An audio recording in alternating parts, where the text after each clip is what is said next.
Bismillahirrahmanirrahim. Today our topic is about reflex action and nerve impulse, in which we discuss about the membrane potential for class 2nd year biology. First we discuss about the learning objectives. In this lecture we want to define what is a reflex action and also discuss about reflex arc, and also define the nerve impulse, in which we discuss about the membrane potential. First, what is reflex action?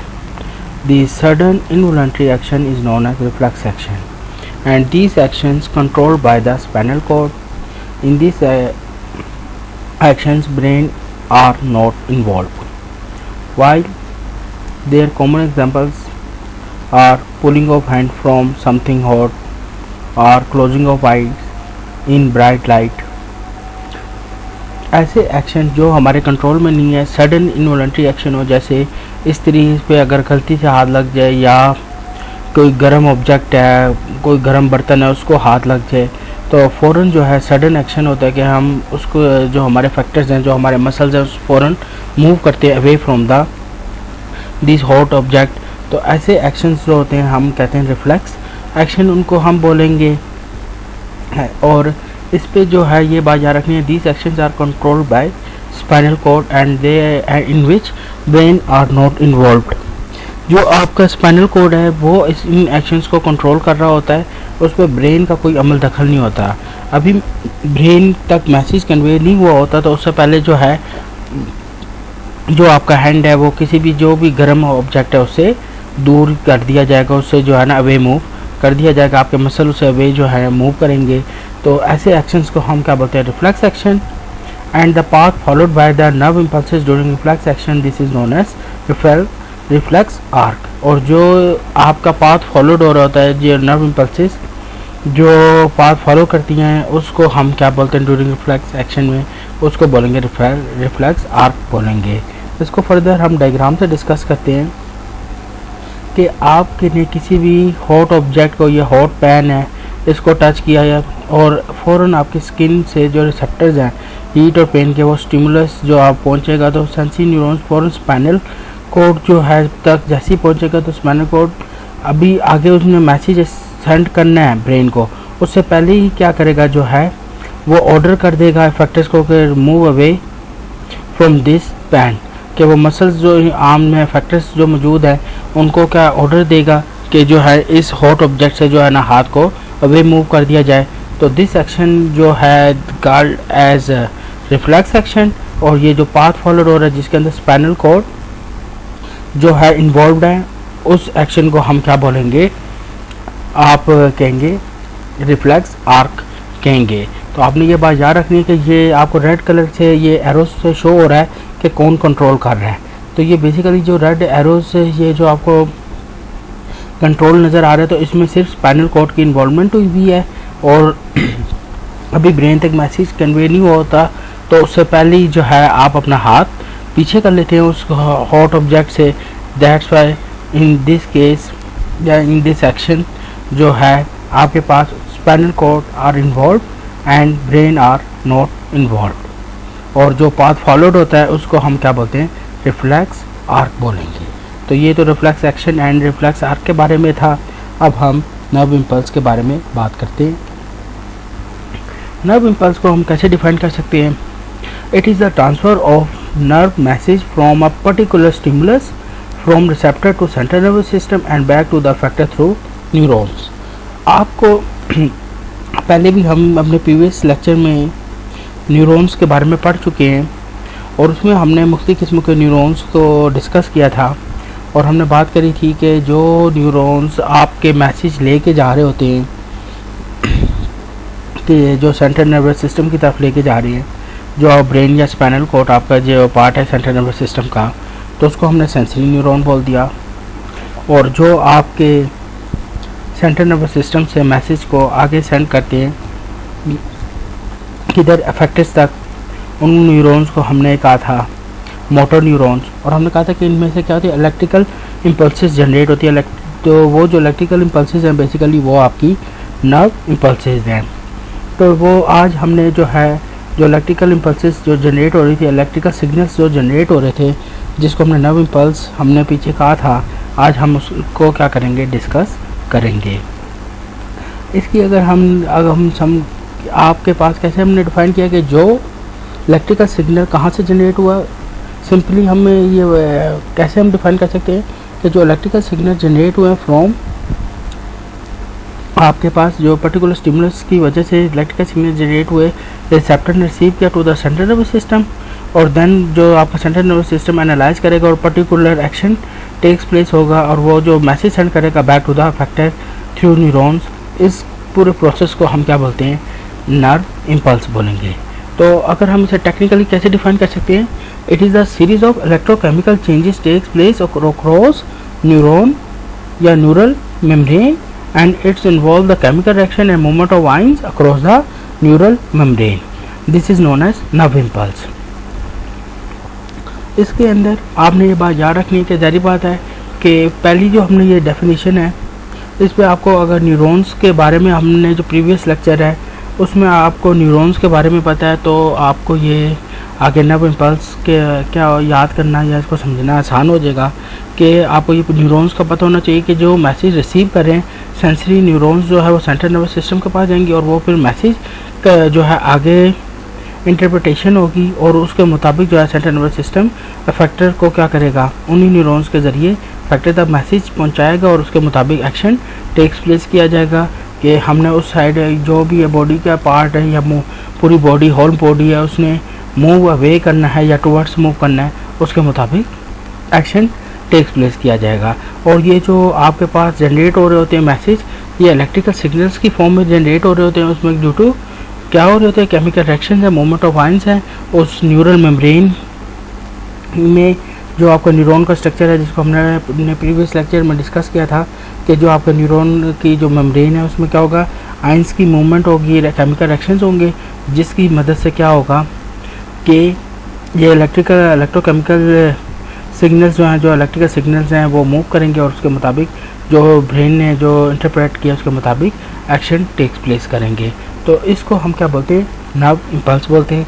इसको हम further discuss करते हैं कि nerve impulse basically जो इसमें electrical signal है वो कैसे जनरेट होते हैं, जिस कॉन्सेप्ट को हम कहते हैं मेम्ब्रेन पोटेंशियल बोल रहे हैं।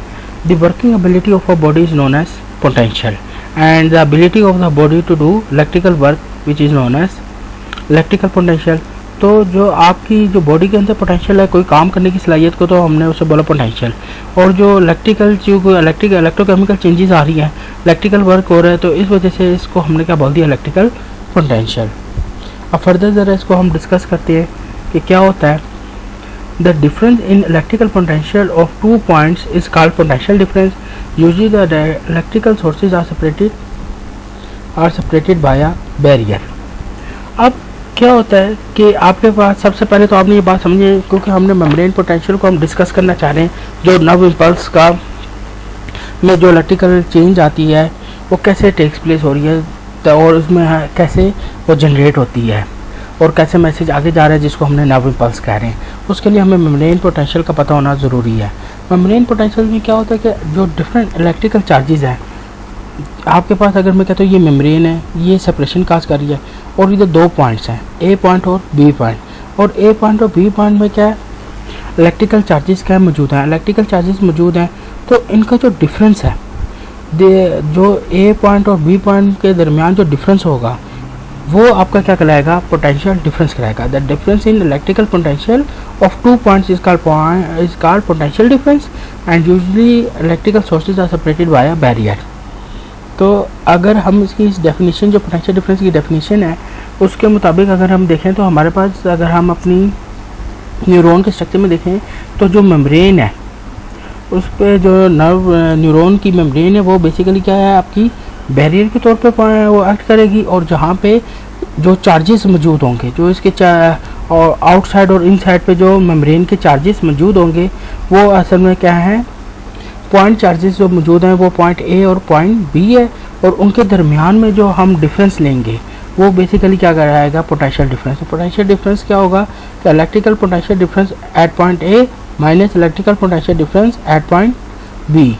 तो जो उनके दरमियान में चार्जेस का डिफरेंस है, कितना चार्जेस का डिफरेंस आ रहा है, उसके जब हम वैल्यू निकालेंगे तो वो हमारे पास आ जाएगी क्या, पोटेंशियल डिफरेंस आ जाएगी। ये पोटेंशियल डिफरेंस का फार्मूला है कि हम कैसे जो है दो पॉइंट्स के दरमियान पोटेंशियल डिफरेंस को फाइंड कर सकते हैं। पोटेंशियल डिफरेंस की जो यूनिट है वो वोल्ट है और जो स्मॉलर यूनिट है वो मिली वोल्ट्स है। तो ये तो था मेम्ब्रेन पोटेंशियल को समझने से पहले कि पोटेंशियल डिफरेंस हम कैसे फाइंड करते हैं। अब हम मेम्ब्रेन पोटेंशियल को डिफाइन करते हैं कि मेम्ब्रेन पोटेंशियल क्या है। The potential difference that establish across the neuron membrane is called membrane potential. आपके पास जो ये हमने इधर पॉइंट डिस्कस किए कि दो पॉइंट्स के दरमियान जो डिफरेंस आता है जिसे पोटेंशियल डिफरेंस कहते हैं। अब बेसिकली ये जो सेपरेट हो रहा है, ये आपके पास जो बैरियर है वो कौन सा, न्यूरल मेम्ब्रेन है। दैट्स वाई इसको हम क्या कहेंगे, इज कॉल्ड मेम्ब्रेन पोटेंशियल। तो अब आपके पास क्या होता है कि जब आपके पास जो न्यूरल मेम्ब्रेन मौजूद है उसके दरमियान में क्या है, जो पॉइंट चार्जेस मौजूद हैं। आपके पास दो पॉइंट्स हम कंसीडर करें। एक पॉइंट जो है आप कह देते हैं पॉजिटिव पॉइंट जो है ना, यूनिट पॉजिटिव चार्ज मौजूद है, और एक पॉइंट पे आप कह देते हैं, बी पॉइंट पे हम कह देते हैं आपके पास जो है यूनिट नेगेटिव चार्ज मौजूद है। अब इनके दरमियान में जो आपके पास क्या आ जाएगी, इनके दरमियान जो आपके पास डिफरेंस है, ये पॉइंट ए और पॉइंट बी के दरमियान जो डिफरेंस होगा उसे आप क्या बोलेंगे, पोटेंशियल डिफरेंस। और इसके मुताबिक आपके पास दो तरह की जो है मेम्ब्रेन्स बनती हैं। एक को हम बोलते हैं रेस्टिंग मेम्ब्रेन पोटेंशियल और एक को हम बोलेंगे एक्टिव मेम्ब्रेन पोटेंशियल बोलेंगे। तो पहले तो आपने मेम्ब्रेन पोटेंशियल को आपको पता होना चाहिए कि मेम्ब्रेन पोटेंशियल जो है उससे क्या मुराद है। मेम्ब्रेन पोटेंशियल बेसिकली क्या है, the potential difference that establish across the neural membrane is called membrane potential. और ये क्यों जनरेट होती है, क्योंकि यूनिट पॉजिटिव चार्ज जो है मेम्ब्रेन पे, ये देखेंगे जो आउटर सरफेस पे क्या है यूनिट पॉजिटिव चार्ज मौजूद है, और जो इनर सरफेस पे वो क्या दिखा रहा है, यूनिट नेगेटिव चार्ज मौजूद है। और इनका जो आपस में डिफरेंस होगा उसको हम क्या बोल देंगे, पोटेंशियल डिफरेंस।